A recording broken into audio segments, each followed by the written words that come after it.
الحمد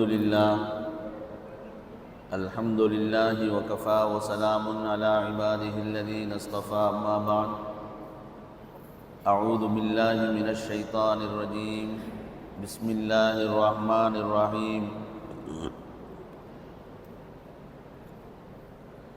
قال يا ويلتى أعجزت أن أكون مثل هذا الغراب صدق الله مولانا العظيم. கண்ணியத்திற்கும் பெரும் மதிப்பிற்குரிய அல்லாஹுவின் நல்லடியார்களே, பெரியோர்களே, தாய்மார்களே, அல்லாஹுவின் பேரருளால் புனிதமிக்க ரமலானுடைய மாதத்தை நாம் அடைந்து இன்று 5வது தராவி தொழுகை பரிபூர்ணமாக நிறைவு பெற்றிருக்கிறது.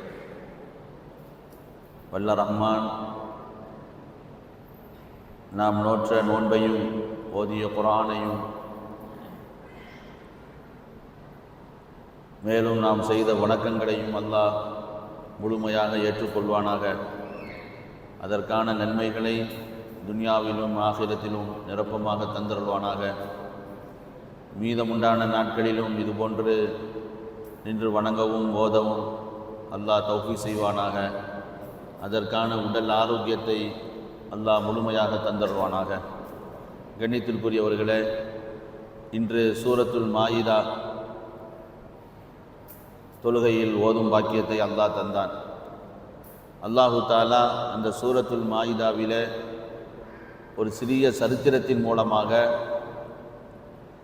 மனிதனின் உள்ளத்திலுள்ள நோய் எவ்வளவு கொடியது, அந்த நோயிலிருந்து மனிதன் தன்னை பாதுகாத்து கொள்ள வேண்டும் என்பதை அல்லாஹு தாலா உணர்த்துகிறான். யாரிடத்தில் அந்த நோய் இருக்குமோ வாழ்க்கையில் நிம்மதியை அவர்கள் இழந்து விடுவார்கள். அது மட்டுமல்ல, கடுமையான பாவத்திலும் அவர்கள் ஈடுபட்டு விடுவார்கள். அல்லாஹ் பாதுகாக்க வேண்டும். அதே நோய் அவரிடத்தில் நீடித்திருக்குமானால் உடலில் இருந்து அவர் ரூஹ் பிரிகிற போது ஈமான் இல்லாத ஒரு நிலையில் அவர் மரணிப்பார் என்றும் சொல்கிறார்கள். அப்பேற்பட்ட ஒரு கொடிய நோய். அந்த நோய் என்ன நோய்? பொறாமை என்னும் நோய். பொறாமை என்றால் என்ன? ஒருவருக்கு ஒரு பாக்கியம் கிடைத்திருக்கிறது, தொழில் ரீதியாக அவர் சிறப்பாக இருக்கிறார், ஒரு பதவி பெற்றிருக்கிறார், மக்களுக்கு மத்தியில் சமுதாயத்திற்கு மத்தியில் ஒரு கண்ணியத்தோடு ஒரு அந்தஸ்தோடு அவர் மதிக்கப்படுகிறார். இப்படி உள்ள ஒருவரை பார்த்து அவரிடத்தில் உள்ளது நம்மிடம் வர வேண்டும், அவரிடத்தில் உள்ளது நம்மிடம் வர வேண்டும், அவரிடத்தில் அது இருக்கக்கூடாது. அல்லது நமக்கு கிடைக்குதோ இல்லையோ அவருக்கு இருக்கக்கூடாது அப்படின்னு நினைக்கிறது தான் பொறாமை. இந்த பொறாமை ஒரு மனிதனுக்கு வந்துவிட்டால் அதற்கு பிறகு நிறைய தவறுகள் செய்ய ஆரம்பித்து விடுவார்கள். இன்று சமூகத்தில் பொறாமை என்பது பரவலாக எல்லோரிடத்திலும் இருக்கிறது.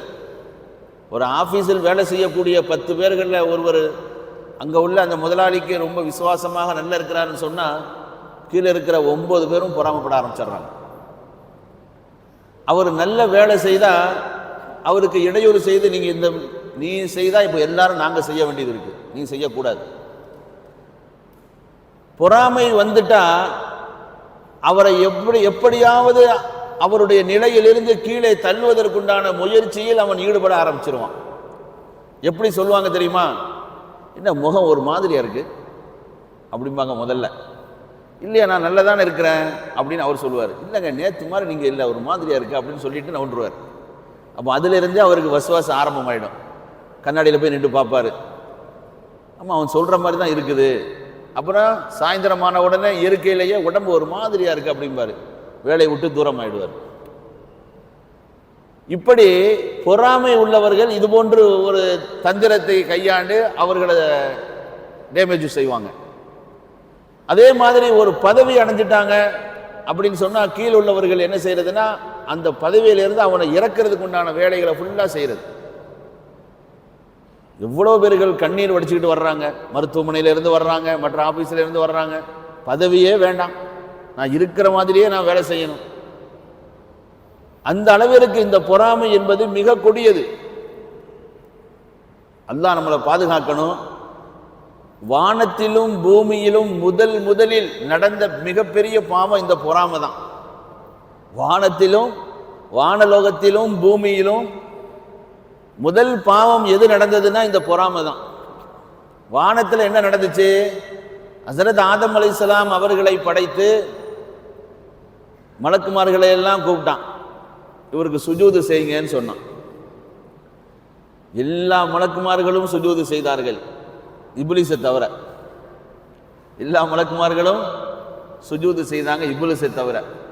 இப்லீஸ் ஏன் சுஜூது செய்யல? அவன் ஒரு தன் அறிவை பயன்படுத்தி ஒரு கேள்வி ஒன்று கேட்டான். நான் நெருப்பால் படைக்கப்பட்டவன், நெருப்பினுடைய தன்மை இருக்குத அது உயர்ந்து கொண்டே போகும்.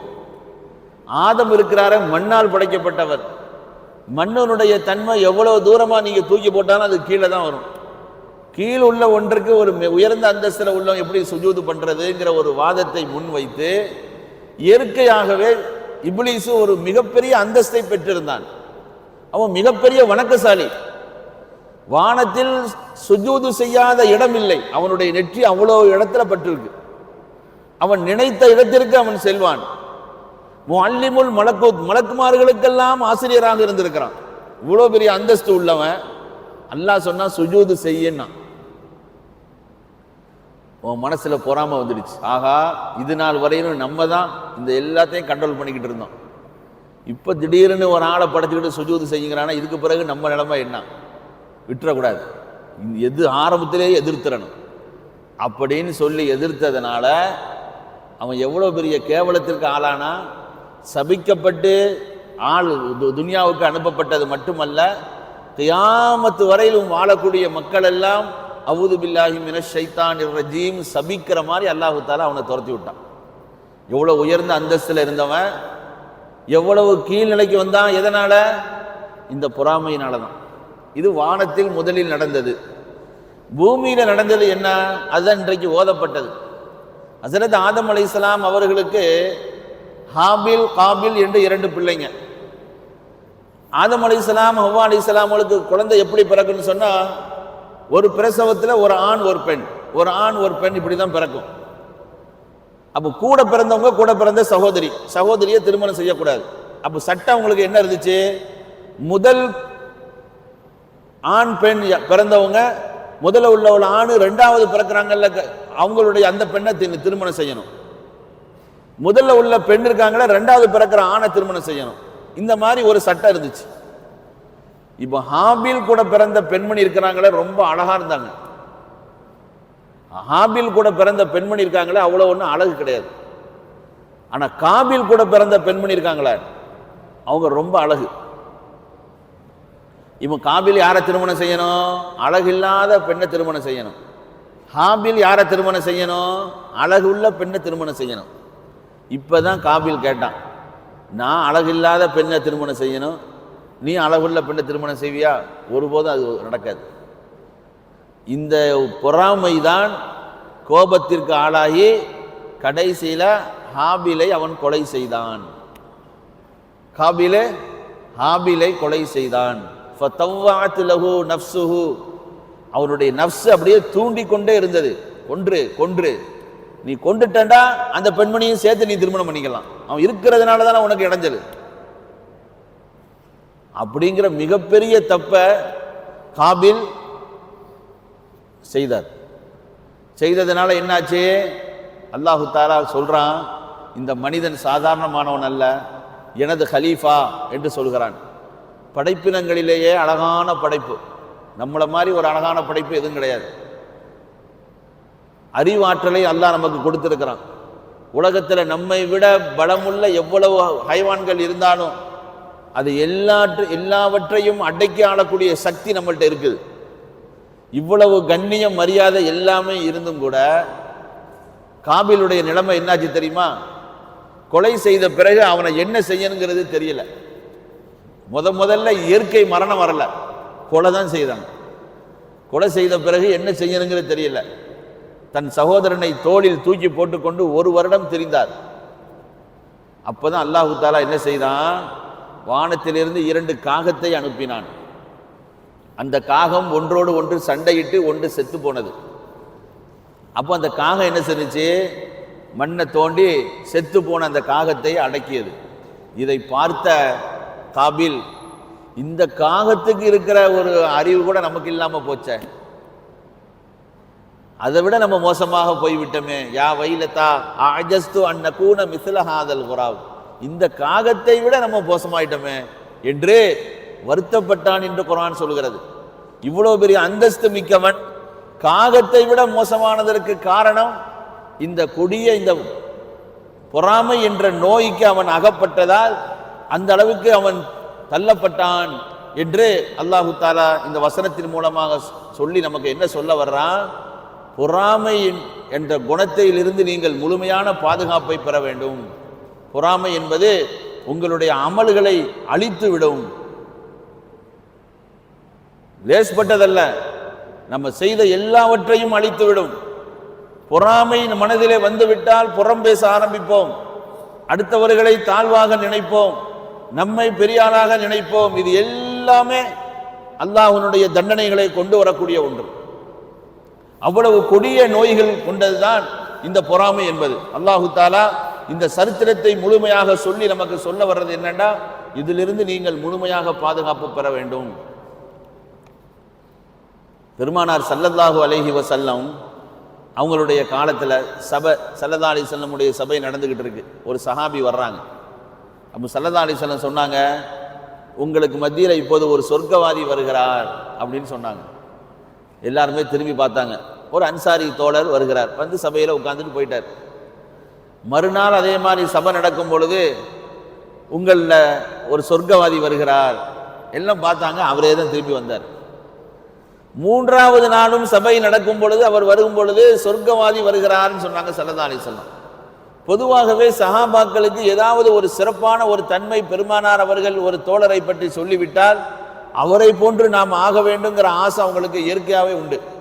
அப்போ அப்துல்லா இப்னு உமர் ரலியல்லாஹு தஆலா என்ன செய்தாங்கன்னா, அவங்க பின்னாடியே போனாங்க. இவர்கிட்ட என்னத்தான் அப்படி சிறப்பான குணம் இருக்குது, 3 நாள் சொர்க்கவாதின்னு சொல்றாங்களே, நம்ம அதை தெரிஞ்சுக்கணும்னு என்ன செய்யறாரு, அவர் கூட போறாரு. போய் சொல்றாரு, எங்கள் வீட்டில் சின்ன பிரச்சனை, ஒரு 3 நாள் நான் விருந்தாளியாக அவங்க கூட தங்கிக்கிறேன். அப்போ அவர் சொன்னார், தாராளமாக தங்கிக்கங்க.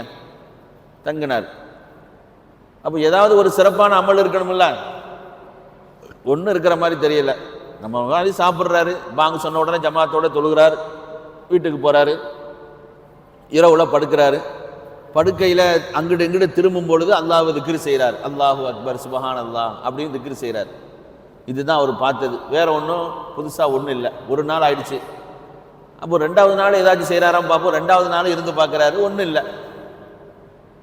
அப்போ 2வது நாள் முடிஞ்ச உடனே சரி நான் கிளம்புறேன் அப்படின்னு அப்துல்லா இப்னு உமர் சொல்கிறார்.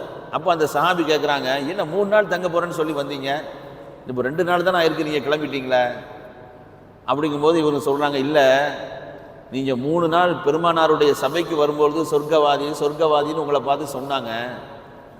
அப்போ உங்களை சொர்க்கவாதின்னு சொல்கிற அளவுக்கு உங்கள்கிட்ட என்ன அமல் இருக்குங்கிறது நான் தெரிஞ்சுக்கணுங்கிறதுக்காக வேண்டி தான் வந்தேன். நான் என்ன செய்கிறேனோ அதுதான் நீங்கள் செய்கிறீங்க, வேற ஒன்றும் அதிகப்படியான இந்த அமல்களையும் உங்கள்கிட்ட நான் பார்க்கல அப்படின்ட்டு ஹஸரத் அப்துல்லா இப்னு உமர் சொல்ல. அப்போ சொன்ன போது தான் அவர் சொன்னாராம், நீங்கள் சொன்னது உண்மைதான், அதிகப்படியான அமல் எதுவும் எங்கிட்ட இல்லை தான், ஆனால் எங்கிட்ட ஒரு குணம் இருக்குது, இது நாள் வரையிலும் யாரை பற்றியும் ஒரு குரோதமான எண்ணம் என்னுடைய உள்ளத்தில் கிடையாது. அதே மாதிரி அல்லாஹ் அடுத்தவர்களுக்கு கொடுத்த நியமத்தை பார்த்து நான் பொறாமப்பட்டது கிடையாது. அல்லாஹ் அடுத்தவர்களுக்கு கொடுத்த நியமத்தை பார்த்து நான் பொறாமப்பட்டது கிடையாது. இந்த ரெண்டும் என்கிட்ட இருக்குதுன்னாங்க. அப்பதான் ஹஸரத் அப்துல்லா இப்னு உமர் சொன்னாங்களா, இதுதானே முடியாத காரியம், அப்போ இது உங்கள்கிட்ட இருக்குன்னா அதுதான் நீங்க சொர்க்கத்திற்கு சரியான தகுதியுடைய ஆள் தான் சொல்லி அப்துல்லா இப்னு உமர் சொன்னாங்களாம். அன்பானவர்களே, நம்மை விட அடுத்தவர்கள் சிறப்பாக இருக்கிறார்னு ஒரு பார்த்தம் சொன்னா சந்தோஷம் அடையணும். அவருக்காக நம்ம துவா செய்தோம்னா அவரை விட உயர்ந்த அந்தஸ்துக்கு நம்ம வந்துடுவோம். அல்லாஹ் லேசான வழியை காட்டியிருக்கான். பொறாமணி படாத. உன்னை விட சிறப்பான வீடு இருக்குதா, உன்னை கூப்பிட்டு போறாரு, பார்க்கிற அல்ஹம்துலில்லாஹ். யா அல்லாஹ் இந்த வீட்டுடையவர்களையும் இந்த குடும்பத்தார்களையும் சிறப்பாக நீ வாழச் செய் அப்படின்னு துவா செய்ய. அதை விட சிறப்பான வீடை அல்லாஹ் உனக்கு தருவான். அந்த வீட்டை பார்த்த உடனே இவர் எப்படி இதை வாங்கியிருப்பார், எப்படி கட்டியிருப்பார், சாதாரண தொழில் தானே வச்சிருக்கிறாரு, அப்படி இப்படி ஏதாவது பண்ணியிருப்பாரோ, அந்த மாதிரி நீ யோசிச்ச ஒரு காலமும் நீ அந்த வீடு வாங்க மாட்ட. அதை விட மோசமாக தான் போய்கிட்டு இருப்ப. இன்னைக்கு நம்ம நிலைமையெல்லாம் அப்படிதான். நம்மை விட ஒரு நல்ல நிலையில் இருக்கிறவங்களை பார்க்கும் பொழுது இயற்கையாகவே சந்தோஷம் வரணும், மகிழ்ச்சி வரணும். ஒரு பெரியார்கிட்ட போய் கேட்குறாங்க, நீங்கள் இவ்வளோ பெரிய அந்தஸ்தை அடைகிறதுக்கு என்னங்க காரணம் அப்படின்னு. அப்போ அவர் சொன்னாரா, ஒன்றும் இல்லை, யாரெல்லாம் எங்கிட்ட சந்திக்க வர்றவங்கள பார்த்த உடனே நான் ஒரு துவா செய்வேன், யா அல்லாஹ் அடுத்த முறை இவரை நான் பார்க்கும் பொழுது இந்த நிலையை விட சிறப்பாக அவர் இருக்கணும் அப்படின்னு நான் துவா செய்வேன். அல்லாஹ் எனக்கு அது துவா மூலமாகவே எனக்கு இவ்வளோ பெரிய அந்தஸ்தை கொடுத்தான்னு சொன்னாங்களாம். இதுதான் வாழ்க்கை, இயற்கையான வாழ்க்கை. நம்ம இந்த மாதிரி நோய்களிலிருந்து பாதுகாத்து சந்தோஷமான நிலையில் அடுத்தவர்களை நம்ம பார்த்தோம்னா, நம்மளுடைய உள்ள எவ்வளோ கெட்டு இருக்குன்னு சொன்னால், ஒரு நோயாளி நான் இந்த மாதிரி நோயில் இருக்கிறேன்னு சொன்னால் நல்லா மாட்ட வேண்டிய ஆள் தான். அவர் சாப்பாடு கண்ட்ரோல் இல்லை, என்ன சொல்லுவான், சாப்பாடு அவர் கண்ட்ரோல் இல்லைங்க, இப்படி தாங்க சாப்பிடுவார், அதனால தாங்க அவருக்கு அந்த நிலை, இப்படியெல்லாம் நம்ம சொல்லக்கூடாது. ஒரு நோயாளி நம்மகிட்ட நோயை சொல்றான்னு சொன்னா, லாபஸ தஹூர் இன்ஷா அல்லாஹ், இது பெரிய விஷயங்கள் இல்லை, அல்லாஹ் நான் நினைச்சிட்டா ரொம்ப லேசாக்கிடுவான் அப்படின்னு துவா செய்யணும், கவலைப்படணும், அவருடைய கவலையை நம்ம பங்கெடுக்கணும். அந்த மாதிரி துவா செய்யும் பொழுது ஒரு மலக்கு பக்கத்தில் நின்று சொல்றாங்களா, யா அல்லாஹ் இந்த நோயிலிருந்து இந்த மனிதனை நீ காப்பாத்திரு அப்படின்னு. வாழும் காலமெல்லாம் அந்த நோயிலிருந்து நாம் பாதுகாக்கப்படுகிறோம். ஆனால் அதெல்லாம் நம்ம செய்யறதுக்கு ஷைத்தான் விட மாட்டான். இந்த மாதிரியான சின்ன சின்ன விஷங்களை நம்மளுடைய உள்ளங்களில் போட்டு இருக்கிற அமல்களை எல்லாம் அழித்து அல்லாஹ்வுடைய கோபத்திற்கு நம்ம ஆளாகி கடைசியில் இருக்கிறதெல்லாம் இழந்து இப்போ அஸ்தௌஃபிருல்லான்னு சொல்றதுக்கு இப்போ தான் வருவார். எல்லாம் கையை விட்டு போன பிறகு அஸ்தௌஃபிருல்லான்னு சொல்ல வருவார். ஆக சொல்ல வருவது என்னவென்றால், உள்ளத்தை நாம் பாதுகாக்க வேண்டும். அடுத்தவர்களிடம் ஒரு சிறப்பு இருக்குதுன்னு சொன்னால் அதுக்காக அவர் அதை விட சிறப்பாக இருக்கணும்னு துவா செய்யணும். என்றைக்கும் இயல்பாகவே நம்மை விட தாழ்ந்தவர்களை தான் நம்ம பார்க்கணும். நம்மள்கிட்ட மோட்ரு பைக் இருக்கா, மோட்ரு பைக் இல்லாதவங்களை பார்க்கணும். நம்மள்கிட்ட வீடு கொடுத்துருக்கானா, வீடு இல்லாதவங்களை பார்க்கணும். நம்ம ஆரோக்கியமாக இருக்கிறோமா, நோய் உள்ளவங்களை பார்க்கணும். இப்படி தனக்கு கீழ் உள்ளவர்களை நம்ம பார்த்தா அல்ஹம்துலில்லாஹ், அல்லாஹ் என்ன நல்லா வச்சிருக்கிறான் அப்படின்னு அல்லாஹ்வுக்கு நன்றி செலுத்துற மென்மேலும் அல்லாஹ்வை நெருங்குற பாக்கி நமக்கு கிடைக்கும். நம்ம மோட்ரு வச்சிருக்கிறவங்க காடியை பார்த்துக்கிட்டா அந்த மாதிரி தான் நான் இருக்கணும், இது என்ன இப்படி அப்படின்னு நம்ம நினைச்சோம்னா இந்த காபில் மாடுடைய நிலைமை தான். அல்லாஹ் நமக்கு கொடுத்த நியாமத்தை நம்ம மறந்து தவறான விஷயங்களில் நம்ம ஈடுபட ஆரம்பிச்சிருவோம். அது கடைசியில் நம்மள்ட்ட இருக்கிறத எல்லாத்தையுமே பிடுங்கி அந்தஸ்து, பதவி, பட்டம், அழகு எல்லாம் நம்ம கையை விட்டு போயிடும். போய் இவரா அப்படின்னு சொல்லுவாங்கல்ல, முதலெல்லாம் இவர் எப்படி இருந்தார் தெரியுமா, இப்போ பாருங்க அப்படின்னு சொல்லுவாங்கல்ல, அந்த நிலைக்கு அவன் தள்ளப்பட்டு விடுவான். காரணம் இது போன்ற குணங்களின் காரணமாகத்தான். ஆக வல்ல ரஹ்மான் அது போன்ற கெட்ட குணங்களில் இருந்து அல்லாஹ் நம் எல்லோரையும் காத்தருள்வானாக. எந்த குணங்கள் நம்மிடம் இருக்க வேண்டும் என்று அல்லாஹ்வும் அல்லாஹுடைய ரசூலும் பிரியப்படுகிறார்களோ அது போன்ற சிறந்த குணங்களை நிரப்பமாக தந்தருள்வானாக. நம்மை விட அடுத்தவர்கள் சிறப்பாக இருக்க வேண்டும் என்ற எண்ணத்தை இயற்கையாகவே அல்லாஹ் நமக்கு தருவானாக. எதை நமக்காக ஆசைப்படுவோமோ பிரியப்படுவோமோ அதையே அடுத்தவர்களுக்கு ஆசைப்படக்கூடிய பிரியப்படக்கூடிய நல்ல குணத்தை அல்லாஹ் நமக்கு தந்தருள்வானாக. எதை நமக்கு வெறுப்போமோ வேண்டாம் என்று நாம் நினைப்போமோ அதே நிலை அடுத்தவர்களுக்கும் ஏற்படக்கூடாது என்று நினைக்கக்கூடிய இயற்கையான குணத்தை அல்லாஹ் நமக்கு தந்தருள்வானாக. நம்மளுடைய அமல்களை எல்லாம் அல்லாஹ் கபூல் செய்வானாக. எதை நாம் சொன்னோமோ கேட்டோமோ அதன்படி அமல் செய்யக்கூடிய பாக்கியத்தை தந்தருள்வானாக. கொடிய நோய்கள், ஆபத்துகள், பலா, முசீபத்துகள், திடீர் மரணங்கள், மருத்துவமனை கஷ்டங்கள், சிரமங்கள், செலவுகளிலிருந்து அல்லாஹ் நம்மையும் நம்மளுடைய சந்ததிகள், மனைவி மக்கள் எல்லோரையும் காத்தருள்வானாக. நம்முடைய ஹலாலான நாட்டங்கள் அனைத்தையும் அல்லாஹ் நிறைவு செய்து தருவானாக. நம்முடைய தொழில்துறைகளில் அல்லாஹ் பரக்கத் செய்வானாக. யாரெல்லாம் நம்மில் உடல்நிலை சரியில்லாமல் நோயாளிகளாக இருக்கிறார்களோ, மருத்துவமனையில் அனுமதிக்கப்பட்டிருக்கிறார்களோ அல்லாஹ் அவர்களுக்கு பரிபூர்ணமான ஷிஃபாவை கொடுத்தருள்வானாக. நம்மோடு வாழ்ந்து நம் குடும்பத்தில் உள்ளவர்கள் நம் நண்பர்கள் யாரெல்லாம் நம்மை விட்டு சென்று விட்டார்களோ, அல்லாஹ்விடம் சென்று விட்டார்களோ, அல்லாஹ் அவர்களின் பாவங்களை எல்லாம் மன்னித்து ஜன்னத்துல் ஃபிர்தௌஸ் என்ற உயர்ந்த சொர்க்கத்தை கொடுத்தருள்வானாக. இந்த ரமலானை போன்று இன்னும் பல ரமலானை அடையும் பாக்கியத்தை அல்லாஹ் நமக்கு தந்தருள்வானாக. வஆஹிரு தஅவானா அனில் ஹம்துலில்லாஹி ரப்பில் ஆலமீன். ربنا آتنا في الدنيا حسنة وفي الآخرة حسنة وقنا عذاب النار. وصلي يا ربي على النبي محمد وعلى آله وصحابه أجمعين والحمد لله رب صلى الله عليه وسلم.